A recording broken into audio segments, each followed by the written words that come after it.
नहीं, हेल्थ जो है। हाँ। संजीव जी ये बताइए कि एक तो उनके नहीं आने की पहले चर्चा थी, लेकिन अब जब वो आ गए हैं तो क्या अब जो खास करके लोग जो खास जितने भी पॉलिटिकल पंडित हैं वो ये कह रहे थे कि निशांत कुमार सत्ता में शामिल नहीं हुए हैं, वो भले ही कितनी भी यात्रा कर लें लेकिन पार्टी आज न कल टूट जरूर जाएगी और वो तोड़ेगी बीजेपी।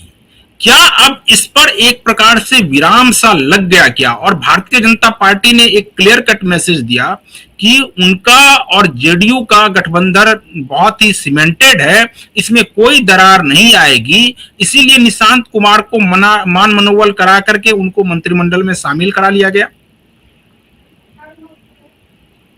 नहीं, पहले पार्टी तो नहीं टूटने जा रही। जेडीयू क्यों नहीं टूटने जा रही? कि जेडीयू का अपना आधार वोट जहां का तहां है, जस का तस। पार्टी नहीं। और बीजेपी इतनी बड़ी राजनीतिक भूल कर ही नहीं सकती है बिहार के संदर्भ में। बीजेपी को जो चाहिए वो ऑलरेडी उनको मिल चुका है। और सबसे बड़ी बात है कि आज आप देखिए कि नीतीश जी और प्राइम मिनिस्टर के बीच की केमिस्ट्री देखिए कि कितनी अच्छी केमिस्ट्री है। तो जरूरत क्या है ये करने की जब जेडीयू उनके साथ है?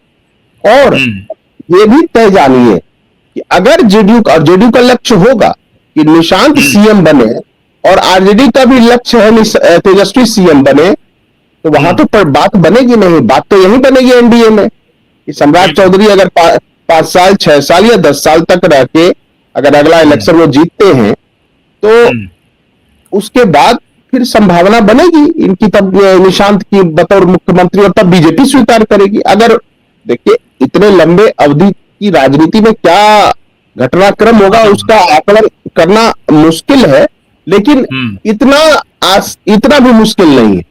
क्योंकि देखिए बिहार के संदर्भ में 3 बड़े नेता थे, लालू जी, रामविलास जी, नीतीश जी, और तीनों के पुत्र अभी सक्रिय राजनीति में। बिल्कुल। और परमुटेशन कॉम्बिनेशन यही है, इसमें से 2 एक जगह जहां पर होंगे सत्ता की चाबी वही होगी, और तीसरा एंगल बीजेपी का हो जाता है।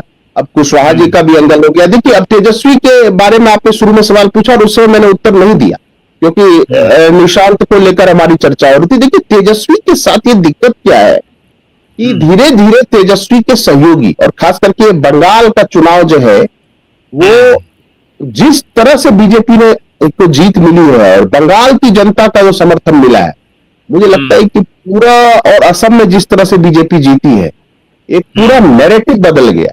मान लीजिए छोटे दल हैं उनको टीएमसी क्षेत्रीय दल में कहिए एक राज्य आधारित दल में बहुत ही मजबूत पॉलिटिकल पार्टी, ऑर्गेनाइजेशनल कैपेसिटी बहुत ज्यादा, रिसोर्सेस काफी ज्यादा, मसल्स पावर काफी ज्यादा, और एक उसके पास फेस भी बहुत तगड़ा रहा है ममता बनर्जी का।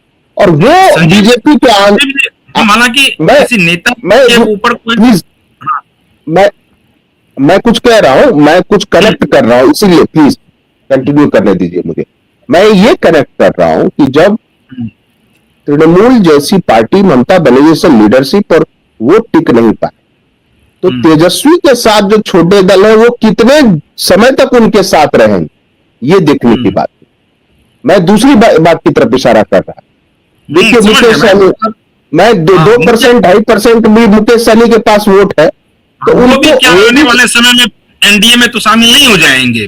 लेकिन मेरा एक सवाल और है, हालांकि वो किसी नेता विशेष के ऊपर मेरी कोई टिप्पणी नहीं है और मैं ये चाहता भी नहीं हूं कि मैं कोई टिप्पणी करूं, लेकिन अभी जिस प्रकार से, और हमारी आपकी बातचीत भी हो रही थी, जिस प्रकार से मीम लगातार सोशल मीडिया पर वायरल हो रहे हैं कि जहां जहां तेजस्वी यादव जा रहे हैं वहां वहां उस गठबंधन की हार हो जा रही है या उस नेता की हार हो जा रही है। आप देखिए अगर तमिलनाडु गए तो वहां स्टालिन की हार हो गई। यहां आप देखिए कि केरल में गए, केरल में वो कांग्रेस के खिलाफ प्रचार कर रहे थे और वहां कांग्रेस की गठबंधन जो है वो जीत गई। बंगाल में ममता बनर्जी के लिए चुनाव प्रचार करने के लिए गए, वहां ममता बनर्जी हार गई। तो इनके बारे में ये कहा जा रहा है कि ये दूसरे जहां जहां जाते हैं वहां भी नहीं जीत पाते और अपने तो नहीं ही जीत पा रहे हैं। लेकिन मेरा इससे इससे कोई सवाल मेरा वो नहीं है, इस पर आपकी प्रतिक्रिया ले लेंगे। लेकिन मेरा सवाल ये है कि आखिर तेजस्वी यादव क्या सिर्फ और सिर्फ यादवों की पार्टी यानी आरजेडी बनकर रह जाएगी क्या, और सिर्फ वो यादवों के नेता बनकर रह जाएंगे क्या? क्योंकि आने वाले समय में कांग्रेस भी अपने आप को मजबूत करेगी बिहार में, और वो जो मुस्लिम वोट बैंक है उस पर उनकी नजर अभी से है। और राहुल गांधी ये जान रहे हैं कि जब तक क्षत्रिय दल फिनिश नहीं हो जाएगा तब तक उनको मुस्लिमों का वोट नहीं मिलेगा।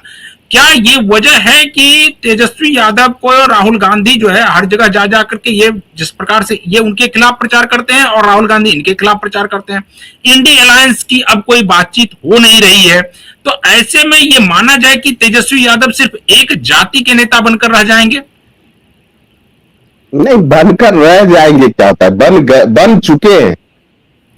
यानी आप उससे आगे जाकर कह रहे हैं? नहीं, उनके पिताजी भी जब 2005 में राबड़ी जी हारी तो कारण क्या था? यही तो कारण था कि वो मुस्लिम और यादव की पार्टी बन के रह गई। और उस जो एक पॉलिटिकल लैंडस्केप होता है, वही लैंडस्केप तेजस्वी ने आगे बढ़ाया। हाँ, अपवाद है 2020 का, जब उनके साथ युवा जुड़ गए थे बेरोजगारी के लिए के मुद्दे पर।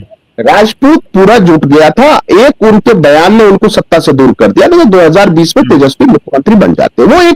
और उसके पीछे जगदानंद सिंह की पूरी एक कैलकुलेशन थी, और बहुत ही श्रूड पॉलिटिशियन है जगदानंद सिंह, और उन्होंने बहुत बढ़िया मैप करके हर चीज किया था। लेकिन दिक्कत यह है कि आरजेडी में कुछ ऐसे नेता हैं जो अभी भी 70 के दशक से की बात सोचते हैं, 80 के दशक और 90 के दशक, वो घूम फिर के जो एंटी फॉरवर्ड नैरेटिव पर आ जाते हैं। ठीक है, अब सोशल जस्टिस की बात है, तो क्या आरजेडी को एक नया सोशल जस्टिस की थ्योरी मैप नहीं करनी चाहिए? 90 से लेकर अभी तक एक भी सवर्ण मुख्यमंत्री नहीं है बिहार में, लेकिन वो टारगेट सवर्ण को करते। अब तो प्रधानमंत्री और भी नहीं है 90 समय से सवर्ण, 2014 से तो नहीं है। तो आपका पूरा पॉलिटिकल लैंडस्केप बदल गया है, बट आपका नैरेटिव बिल्डिंग वही है। और अब तो राहुल गांधी ने जो लूज किया पूरा इलेक्शन, वो क्यों लूज किया? आप देखिए, कांग्रेस 19 से 6 पर आ गई और कांग्रेस खत्म हो जाएगी बिहार में। आपने बोला ना कि कांग्रेस बढ़ेगी, कांग्रेस खत्म होगी बिहार में, और नेशन वाइड ये रीजनल पार्टी को खत्म करते करते कांग्रेस खत्म हो जाएगी। पूछिए क्यों? क्योंकि अभी भी रीजनल पार्टी के पास कैडर है, मसल्स पावर है, एक पार्टी ऑर्गेनाइजेशन और स्ट्रक्चर है। लेकिन कांग्रेस का हर राज्य में ऐसी स्थिति नहीं है। हो सकता है राजस्थान में कांग्रेस ठीक हो, हरियाणा में ठीक हो, लेकिन यूपी में नहीं है। अगर यूपी में अखिलेश को फिनिश करेंगे तो अखिलेश को फिनिश करने से पहले वो खुद फिनिश हो जाए। और अगर एक बार क्षेत्रीय दल कमजोर पड़ गए तो फिर कांग्रेस के पास भी रिसोर्सेज नहीं कि वो ऑर्गेनाइजेशन खड़ा कर।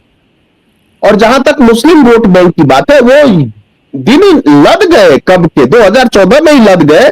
अब बंगाल के नतीजों ने, असम के नतीजों ने मोहर लगा दिया। मैं इसलिए कह रहा हूं कि असम में 30% मुसलमान थे, यहां भी 27% बंगाल में मुसलमान थे। क्या हो गया? इन्होंने रोक लिया। नहीं,